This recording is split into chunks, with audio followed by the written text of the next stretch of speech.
The Lions of Teranga put up a spirited display in their round of 16 encounter against the Three Lions of England, though they eventually got devoured by Gareth Southgate's side. That means that the Atlas Lions of Morocco are Africa's only hope at the FIFA World Cup. It's on that note and basis I welcome you to this episode of the Sport Pop Podcast with me, Francis Etim, the sport chef, reporting for duty.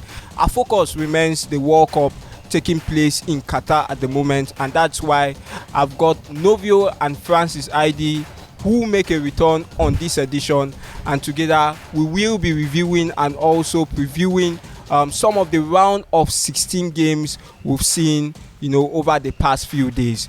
Guys, it's a pleasure to have you guys back right here on the podcast.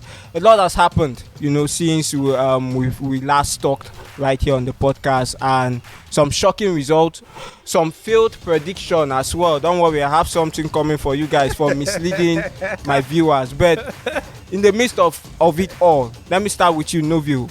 What have been your biggest talking points since we last spoke and discussed on the podcast? Well, I'm very, very happy to be here again. Yeah, it's always a pleasure to be here. Love talking football all the time. A lot has happened. A lot has happened. Yeah, field predictions, surprises. It has been a roller coaster ride, but I think the one that is still fresh in my memory is just Kylian Mbappe. The kid is special. The kid is special. Okay. I mean, he has that GOAT DNA in him. I love that. GOAT DNA, yes, I love that. 9 goals in 2 World Cups. Yeah. Surpassing Ronaldo, surpassing Messi. True. Everyone just said, he's arrogant, he's this kind of power player. But this guy has it. He has qualities. So I'm picking out of like a lot of things. I love the Netherlands team. I really think the fight with Argentina will be one to watch. And I mentioned earlier that I love Argentina. That's my the Messi sentiment. And that's a game that I really think that between France and which France playing? England. France, England, Netherlands, Argentina. I think the winner of the World Cup will come from those fixtures. All right, so ID makes a return as well. ID, it's good to have you back. Your biggest talking points at the moment from the FIFA World Cup? At the moment, biggest talking point. Do I say Cameroon? Beating Brazil. Yeah. We preempted that as well. And yes, credit to you, Novio, you did, because you talked about Vincent Abubakar. Yeah, I gave a whole lot of credit to Brazil, considering the star-studded squad and all. But like I said, it wasn't impossible. I made reference to the 2002 World Cup, where France, shook the world, defeated Senegal. Defeated France at the first game of the World Cup. So my biggest talking point should be Cameroon. Vincent Company. I don't know if I got that right. In French it is called Vincent. Vincent. Yeah, I'm not a French guy. Anyway. Vincent got a goal. He was on yellow card. And he didn't care. He never cared. The guy didn't give a fuck. I mean, second player to have scored a goal and get red carded. Zidane was the first player, and Vincent Abubakar followed suit, and I guess that's my biggest talking point. He never really cared. If it were to be Cristiano Ronaldo, we know the other Messi faction would be like, he always care about himself, care about the team, just personal glory and all of that. But hey, look at Vincent Company. He got the goal. You mean Abubakar rather? He didn't even care. He never really cared. He just wanted to defeat Brazil. I think that will go down history, regardless of the fact that they didn't go through to the. They didn't go through. It will go down history. Yeah, sure. Brazil lost. Do you think that's why he celebrated like that? Yeah, I guess, because obviously. He knew they would have done that permutations before the game. True. They needed more than a goal to go through. Yeah, so and Switzerland were winning in the Serbia already. So there was a possibility that with Switzerland winning automatically they are out. They were out. Yes, exactly. Even if they won Brazil by 10 goals, they were out. Yes. But maybe let's just cut them some slacks. Let's assume they were not or they didn't get to know what's happening in the other game since they were on the field of play. You get, so they needed more than a goal. If I thought they stood a chance to qualify, but he got the goal and pull up his jersey, got recorded, and He went to the referee, shook hands his with hand. him. The referee was a And fan. He said, "Senior man, no one. Let me go." I Man. think he's just publicizing himself. See, this World Cup stage, big clubs start signing. Maybe not for Abubakar. He's had his chance with Porto. Yes, I guess he's gone past his prime. His last cup apparently. 15 goals in the season. Maybe in Saudi Arabia. Yes, not Saudi Arabia. But I think that's my biggest talking point. Yeah. All right, guys. So on the last edition, we talked about predictions for the group stages and also possible teams that could possibly make it out of the group. Credits to you guys. You guys, I think for most of your predictions, they actually came true. So credits to you. My Croatia still doing great. Yeah, they're still doing great. But while you give credit and praises to yourself, you also misled some of my viewers. Really? Novio, you predicted that Yes. Senegal were going to get knocked out from their group stage. So that didn't happen. Are you serious? Obviously, yes, you did. Oh, you don't forget to In a group that had Netherlands Ecuador, and who else? and Qatar. and they Qatar. played They lost to England just yesterday. Yeah. Okay. The final game in the group stage for Senegal was the Ecuador game. They won and- 2-1? Yes, they won 2-1. They needed all 3 points. You predicted that they won't. yes, that they will get a draw, and so Ecuador will move through. And also, you also predicted that Spain will defeat Japan. That was Okay, Japan. football is not your mate. Football. It's not your mate. Japan. Yes, and Those Francis, one prediction you got wrong was Denmark. You said they were going to move alongside France out of the group, but you guys got it wrong, and as a result, I have something for you, Novio. How much is the fine? This is it. This is it. And Francis, this is for you. Hopefully next time we'll get it right. Hopefully. always You have to be careful. I have my red card here as well. So For sure. you just get it right the next time. For sure. Hopefully. But let's move ahead. Obviously, I mean, some of those results were big surprises. For example, Japan qualifying on top of that group. You cannot even predict that. You can't predict that. Can't predict that. It's absolutely impossible. And also Morocco as well, qualifying top of their group. We'll get to talk about Morocco because they'll be in action tomorrow in their own round of 16 fixtures. But for the other round of 16 fixtures we've actually experienced, it started over the weekend with the Dutch national team recording a 3-1 victory over the United States of America. Denzel Dumfries was the man of the moment, 2 assists and a goal. Let me start with you. Yes, I was going to start with you, ID. What do you make of that Dutch performance? A very, very good performance, you see. Classic. I think classic would be the best adjective to describe their performance. Yeah. And I was even more, excited that in Nerazzurri, I'm talking about Denzel Dumfries. Ran affairs there. 2 assists and a goal for him in this competition going so far for him. One of the most sought after right back in the world. He moved from the Netherlands to Inter Milan, and ever since then he has been on the upward trajectory. And he showed on that game, against the United States of America. Got a very beautiful goal for them.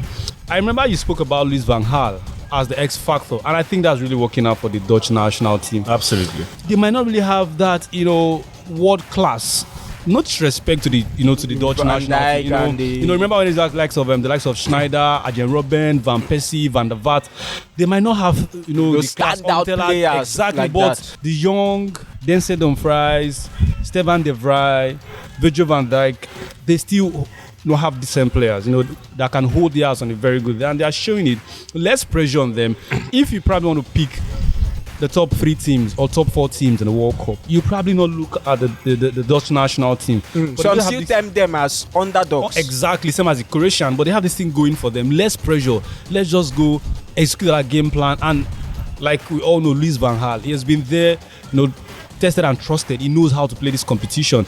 Yeah, so I think they just have this team, connectivity, cohesion working out for them, right? And I would not be surprised. The last time they played in the final was in the 2010 World Cup. I guess they won. No, they lost to Spain. They lost to Spain. Yeah, they had the likes of Schneider. Yes. We all thought they were going to win the Ballon d'Or. Eventually lost it in We the all know Messi what 2010. happened. We all knew what happened. So I think there's this cohesion with the Dutch national team and with the X factor Louis van Gaal.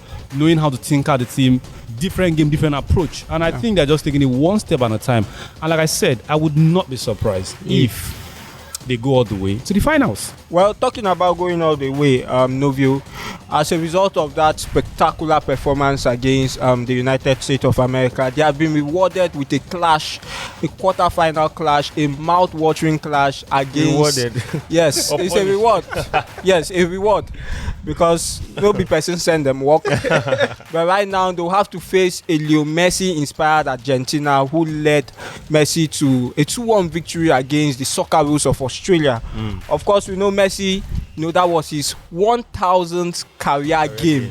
And let me just read out some stats for you. The stats are ridiculous. Yes, they are ridiculous, like you say. They're godlike. 789 goals and 348 assists, coupled with 41 trophies. So that means Messi has been involved in 1,137 goals in 1,000 career games. There are no words, bro. But right now, There are no words. they take on the Dutch national team. I mean, what do you make of that encounter? The big players step up when they're needed the most. True. Last game on the line, Argentina needed a goal.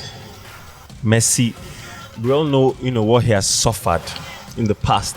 With the national The team. national team. They've really, taken a dig at this guy. I mean, he's supposed to be a god and just solve their problems. It doesn't exactly work that way, but that's how they see it, and you can't blame them because this is the greatest player and we want to win. They went to the 2010 World Cup, 2014 finals, and they lost, and he retired and came back. So there's this pressure on him, which he has grown to. Just get used to it, and he just delivers. That's just the most important factor. He delivers, and he scored a goal, and gave this chemistry to the team, and they just kept pushing. Now facing Netherlands, I think it's going to be very interesting because the attacking quality of Netherlands can maybe surpass Argentina's attacking quality, because Lautaro Martinez has been A shadow of himself. Yeah. He has been a Higuain.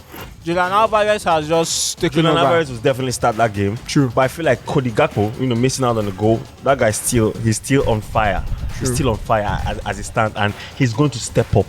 So attacking wise, I feel like Netherlands have the edge because Messi just drops deep these days. Yeah, that's why I will give the midfield to Argentina, and I think. And one man too, Rodrigo De Paul. Rodrigo De Paul, he covers every blade of grass. I'm telling you, he's an unsung hero. He always. I'm telling you, that's the word. An unsung hero, yeah. And he's trying to hold that, that Reminds me of one certain Roman Riquelme. Oh. Maybe not on the same level, but I think, like he said, I won't agree with him. Covers almost everywhere in the park. I just think that it comes, down to, who has that quality, that extra quality. Who wants it the most? Who wants it the most? I just think it's not even about who wants it the most. It's just about who has the quality. And Lionel Messi has the quality. He's going to lead that team in a gritty match, of course. Very hard fought game. But he's going to lead them to victory. So you pick, okay. The script has been written, bro. Who wrote the script? Football. Who? Which football? I can't owes relate. Lionel Messi a World Cup. And Wait. I'll keep on saying that. Then what happens to CR7? He has So worked hard. football doesn't win me World Cup. Go to Portugal now. I'm talking about Argentina. Okay, fine. I feel like let's move forward, guys. Argentina comes out. Okay, let's move forward to another fixture that has been confirmed in the quarterfinal. Yeah. Another quarterfinal fixture that has been confirmed. It's going to be between the Three Lions of England against the Le Bleu of France. But we can't talk about that fixture without talking about what happened yesterday. Of course, I said it in my intro. The Teranga Lions got devoured. They were tamed by the Three Lions of England. Idoyin, I have no doubt you saw that game. Yeah. And what do you think went wrong for the Senegalese yesterday? Is it just a case of England having so much quality at the end of the day? Let's do the maths. One lion, Teranga lion, against 3 lion. 3 cancel 1, 2. You mean that 2? So 3 lions coming out against 1 lion. I mean, bro, it's very simple. Well, that's a joke. That's by the way. I think do I say it's a mental block for African teams? We're yet to get this or come out from this mental block. like we all agree with, we all know the highest we've done is the quarterfinals. The last time in 2014, was it 2010 World Cup? Uruguay knocking out Ghana, and it's like a mental block. The Europeans have dominated. They have this big game mentality. I think African teams are lacking that big game mentality.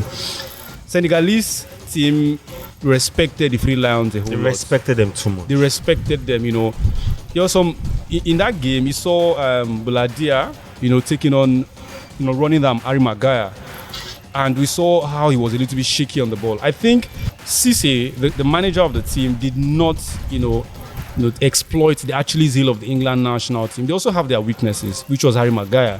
He wasn't too comfortable with the ball. I might be wrong from what I saw. He made some, he was a little bit shaky on the ball anytime, the ball went towards him. And anytime Senegal activated a high press. You get. I think and Senegalese again missed that X factor. Sadio Mane. Maybe a tree doesn't make a forest, but Sadio Mane would have at least pushed them a little bit. Would have given them that cutting edge. True. It was missing yesterday. Buladia, he gave his best, but Ismail Assar too gave his best. The Watford guy, but from the first 45 minutes, they played a low block.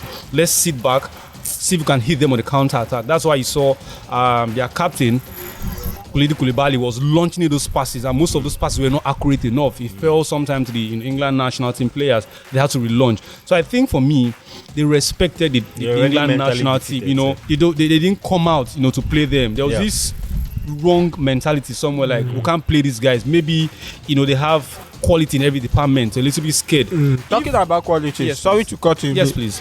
Talking about quality, we saw Jude Bellingham ran affairs in the midfield. Wow. And I was thinking, could things have been a bit different if Senegal had a certain Cheikhou Kouyaté who picked up an injury in their first game against Netherlands? Very experienced, now playing with Nottingham Forest, spent a lot of time at Crystal Palace. And also not forgetting Idrissa Gueye, the Everton man who was with Paris Saint-Germain. Exactly. They will shut down Bellingham. That's just the truth. You think they really missed those individuals? They gave Jude Bellingham plenty of space to operate. So he saw the first goal. His composure on the ball. You don't give him much space. No wonder he's one of the most sought after midfield in the world. Wow, I wonder how much his price tag will be now. Who will get it will definitely skyrocket. He's definitely going to lead Dortmund this summer. He's got the composure. We saw how he controlled the ball, allowed space for Harry Kane to move, and Henderson to get into space before he could release that ball. They give me a whole lot of space to operate. And I think, like you rightly mentioned, if there was a certain Cheikhou Kouyaté and Idriss Gana Gueye, the Everton guy, maybe they would have closed Bellingham down, maybe Anderson not to operate. But hey, injury is part of the game. When you don't have your key players, you have to make the ones you have at your disposal. So I think rather that also played a major role. Okay, moving forward, guys, would I say blessed with yet another thrilling quarter-final encounter. The Three Lions of England against the defending champions. Well, they made nonsense of that course, that champions course, that personally I emphasized on. They started it, so you can't blame me. They won it in 1998, fell through in 2002 and all of that, and we know what happened up until 4 years ago with Spain. But I mean, this Le Bleu team led by Olivier Giroud and also a certain Kylian Mbappe, who at the moment is the competition's highest goal scorer as we speak. 5 goals he's gotten right now. Wow. How do England deal with that offensive threat from the French team? Yeah, I think if you want to put the quality of fans into perspective, you can start figuring out the players that are not even there right now. Imagine at the full house. Pogba, all those quality players. N'Golo Kante, Christopher Kimpembe, all those guys, they are not there. But this fans team, I told you they're my favorites. And you said something like logically or realistically. But sentimentally, you want Argentina to win. So, fans England, get your popcorn. It's going to be entertaining, but I certainly think that fans have an edge. There is no stop. I think let's break it down defensively. I give it to France. Because they've been solid at the back. Harry Maguire, yes, he has been excellent. I mean, for England, he's like always excellent. Cut him some slack. all right.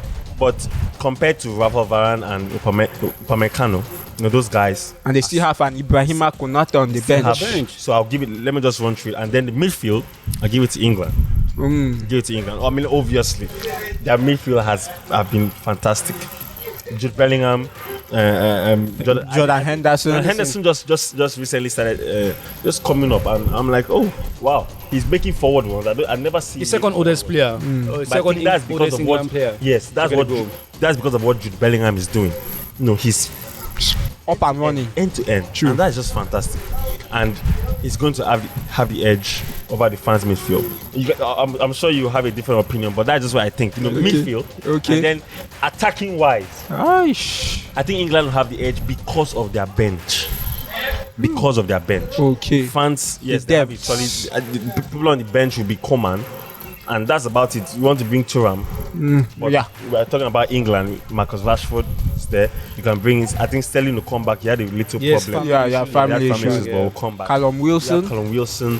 Yeah, I think you can even bring in Grealish. Yes, Jack Grealish. So you have people that can easily just influence the game immediately they come in. So it's going to be, I'm sure, goals for the people that will invest. Okay, investors. Yeah. Investors. Goals from both sides for sure. You can bookmark this.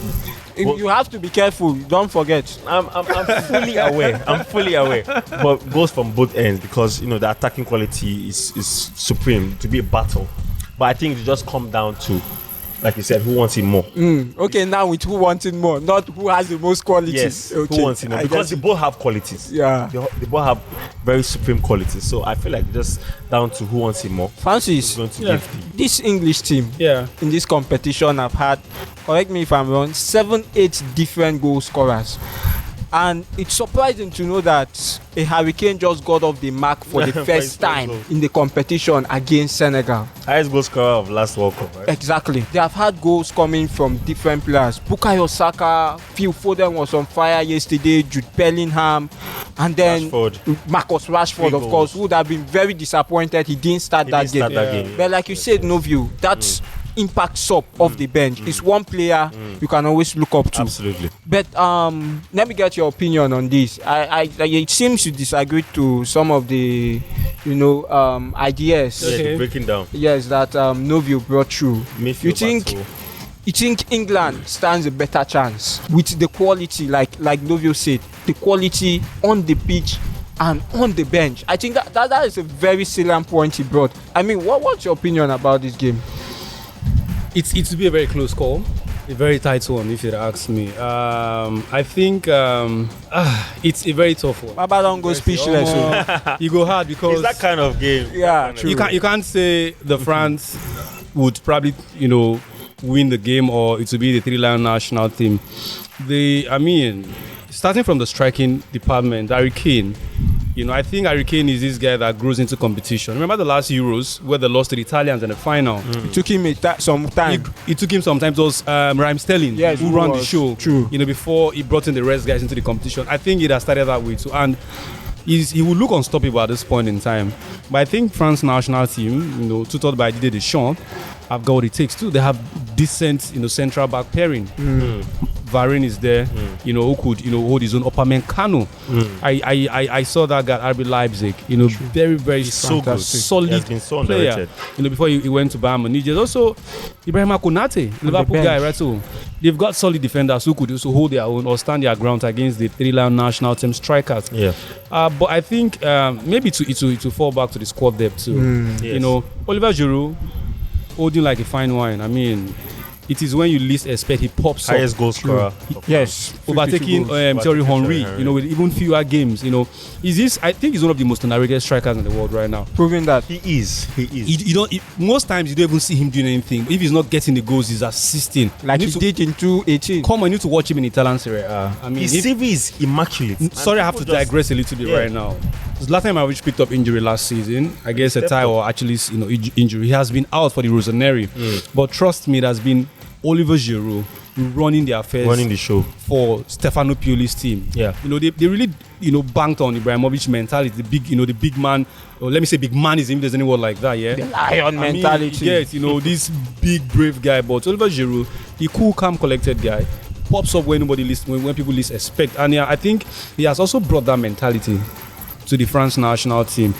No Karim Benzema, Ballon d'Or winner, and we thought, okay, what's going to happen? They lost a whole lot of players. I don't go on and on right now. So many first team players, but Oliver Giroud have stepped up to the plate and is delivering, when it matters most. So I think it's go down to just split second decision. Either a mistake from the French team to give the England national team that victory, a mistake from this other hand. So I think the both teams need to be 120%, they need to come with their A game, because a mistake from either of this side might just be the difference. Exactly. So I think final prediction.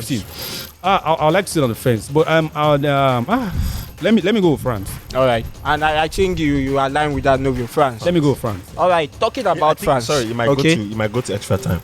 We hope so too. I think just a prediction, please. Just a prediction. I hope so. All right, talking about the French national team, we talk about Olivier Giroud. Of course, it's no news that he's become France's highest goal scorer, overtaking Thierry Henry at with 52 goals. Thierry Henry scored 51. Kylian Mbappe.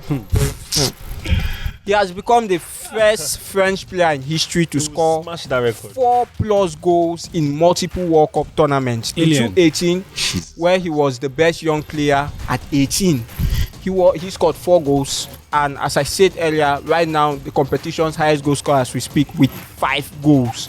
Now for other fixtures we'll be expecting, guys, I'll just want you to drop your predictions on these fixtures, and then we'll settle a bit on the Morocco game, because of course the African sentiment and all.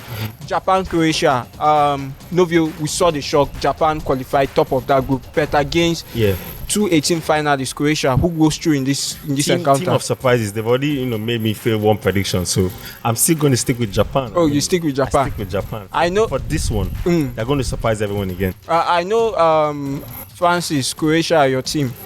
When you see something like this, no, this is. But they are both underdogs. This is for. You still call Croatia underdogs? He called them underdogs now, right? Yes, this is for Paulo Dybala. This is for Marcelo Brozovic. So for I'm a Nerazzurri. Okay. I can say this anytime, any day. For my Marcelo Brozovic, Ivan Perisic.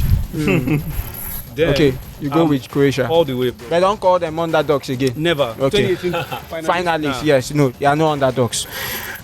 The Samba boys, hopefully, will have Neymar Jr. back, but they will be taking on another surprising team, South Korea, led by Heung-min Son. Of course, end of the road for them. You think that victory against Portugal was a fluke? Yeah, they just extended their stay. Okay. I don't think. All right, I can't wait to offer you guys a look at next time. It comes down to quality for that game. I feel like it comes out. It's not like it's not going to be a surprise fixture.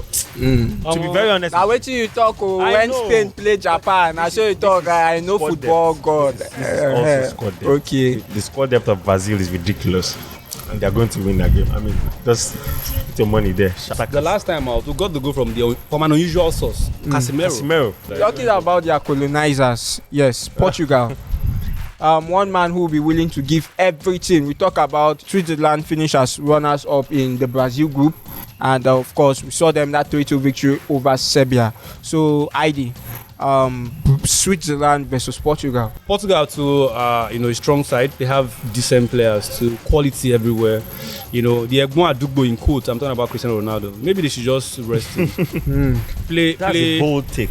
Of course, yeah. That's a bold take. You need to have nerves to do that. Put him on the bench. Why not start the AC Milan young guy? Rafael Leao. That's very correct. He's got the energy. He's got the tank. He's got the pace. Leave to run. Ego aside for once. Please, we know you want to win the World Cup. You've worked very hard for it, yeah. Just sit on the bench for the first 45 minutes. Maybe you could come in, later on at the later stage of the game. And go and tell because truly, if they want to win that game, you need to do like the England national team. First 2 goals or just a goal in the first 45 minutes will calm the nerves of the player, because when it gets to the second 45 minutes, the tension will begin to build up, and it usually gets to the supposedly big teams. Portugal, of course, should be bigger FIFA ranking than Switzerland, if I'm not mistaken. Absolutely, yeah. So if it gets the more the game gets into the later stage of the game, Portugal will be more tense because they're the bigger side, the presumed bigger side. So I think they need to play these younger guys. Play me Rafael Leao, who could run at them, take on players, take on his superb. Make Ronaldo go rest. We know say don't try. Go and go your rest. You go come later. Okay, Novio. Okay, Portugal for you. Yeah, sure. Novio, the other encounter, we'll see another lion, the Atlas Lions, who we hope will be able to find their teeth against the La Roja of Spain. We saw that shock defeats to the Blue Samurais of Japan by the Spanish national team. But so much have been made of that their young midfield combination. Gavi and Pedri, aka the Iniesta and Xavi of our generation. And there's one pillar, Sejiboski. Always sitting behind. Why are they so young but play so mature? Like, it's ridiculous what those guys can do. They've learned from the masters. They've learned from the masters. But against the academy. Against Morocco. Bro. You writing Morocco off? I'm not writing them off per se. I'm not exactly writing them off. There's something about quarter final. Okay. So you should fight. Yeah, sure. Not like what Senegal did and respected the England national team. Go there and try to win the game. Fight. But at the end of the day, it comes down to quality. I mean, it's unfair that it has to come down to quality, but it comes down to quality. The midfield will be won by Spain. And then maybe they just have problems with the attack per se. They're not getting enough goals from that attack, but just keep creating. And Pedri, Gavi, they'll create, and then Morata is always there. He has 3 goals already. He's going to score. He's going to definitely make good use of his chances. And I feel like they'll just have an edge over Morocco. But Francis, let me round it up with you now. This Moroccan team, qualified top of that group, the first African side to do so since Nigeria did so in 1998. And also, there's something I love about North African teams in general. I think they are more technically and tactically disciplined than African teams from, the other side, the west or the south and the east. So, you fancy their chances against Spain. This Spain side, they would have been a bit shocked by that defeat to Japan against their last group game, don't you think? First off, coming out top of your group rings bell. When you have a Belgium national team ranked second in the world, so that rings bell. That will just put you in the face of the world. Like, who's these guys? So I think they have a fair chance too against Spain national team. We all know, right? From time immemorial. Midfield battle, now them get them. It's a bet right for them, from the Xavi Iniesta time. Now them just get them. Even when they had the Morentes and the rest of them, now them the tiki-taka football belongs to the Spanish national team. But hey, you can also exploit their weakness too, which is left for the coach or the manager of the Moroccan national team to go watch their clips, watch their games. Exactly. It could be from the flank, Jordi Alba, aging, maybe have the legs to run. Hakim Ziyech or whoever's going to play from the flank, go to Jordi Alba, take on him. Get that legs again. He's still very good. No disrespect to him, but I think they need to check where the Spanish national team are a little bit weak and try to see if they can crowd the midfield, because when you cut that supply, it becomes. The likes of Morata become redundant. They are just almost left out, because when the supply is not coming in from the midfield, it becomes a problem. Like Argentine national team, Messi have to drop down, Lautaro have to drop down, you have to drop down to start the attack. Choke that midfield. Don't give them space to operate, because when you give them space, it becomes a problem. We're having a Gavi, Pedri, and Sejiboski teammates at Barca, so it's almost easier. The chemistry just they know. They don't need SMS to know what's in the up. So just block that midfield. Then see if you can, hit them from the flanks. I think Morocco stand a good chance too. They have a Rambat, their midfielder too. Yes, he's been who's stood well against Belgium and Croatia. He's been their best player for me. I was surprised against Croatian national team. Marcelo Brozovic, Luka Modric and Kovacic. He stood his ground against these 3 guys. So I think he can do that again. It's not going to be easy. I remember when Nosai Gebo, I saw a clip recently, Robert is up against Barcelona. Surprisingly, Nosai Gebo won man of the match against a certain Xavi, Iniesta and Busquets. He ran ragged. He never gave them space. So I think it's a big time achievement. They can do that. So just watch their weaknesses. Take them, from my opinion, I think, take them from the flanks. Then you could probably stand a chance. Don't give them too much room to operate. With that, then Never can tell. All right, guys. So it's on that note I'll be putting a pin on the podcast today. It's been a pleasure having you, Francis Idoyin, and of course Novio. Pleasure. And I also want to remind you guys, you've dropped your prediction. I still want to remind you guys, I've got this with me. So you have to be careful. I told you we have investors out there, and you do not want to mislead them. But does because I any don't think prize they help. comes with getting it right? Get it right first. Okay. Get it right first. Okay, fine, no problem. All right, to you out there, thank you so very much for, of course, sticking to us. And also remember that you can like and subscribe to our YouTube channels. Feel free to follow us on all our social media handles: Tune3, Facebook, Instagram, and on Twitter. For me, I remain Francis Etum, the Sport Chef. And until I come your way again, like I always say, stay safe and stay sporty. Goodbye.